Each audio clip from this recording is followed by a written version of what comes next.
नमस्कार मो ना विजु कालो मोर 22 तारीख राति चेस्ट पेन है मु 23 तारीख सका जयप्रकाश हॉस्पिटल को आसली एमरजेंसी रे पशिली एमरजेंसी रे पसला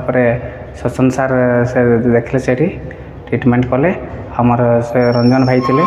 से बहुत हेल्प कले मते आठिकार जितकी स्टाफ थिले से माने बहुत फास्ट मो ट्रीटमेंट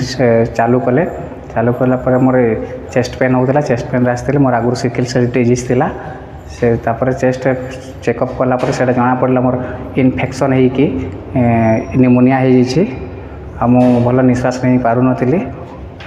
आठी ट्रीटमेंट बहुत फास्ट करके से माने मते एडमिशन बहुत जल्दी कले बहुत जल्दी एडमिशन करके से माने मते निश्वास नहीं पार नी बोले से माने मते आईसीयू को शिफ्ट कले मु आईसीयू रे 4-5 दिन रही 4-5 दिन आईसीयू रही ठीक ठाक हेल्ले भल लगला बड़े से मत वार्ड शिफ्ट कले वार्ड शिफ्ट कला से मत डॉक्टर कपड़ सार देखले आउ फाइनाली एबे मु भल हो जाइए मत भल फिल होचे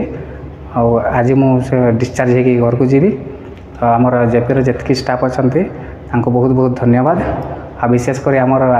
इमरजेंसी जो स्टाफ गुड़ा अच्छा आमर रंजन भाई तांको बहुत बहुत धन्यवाद।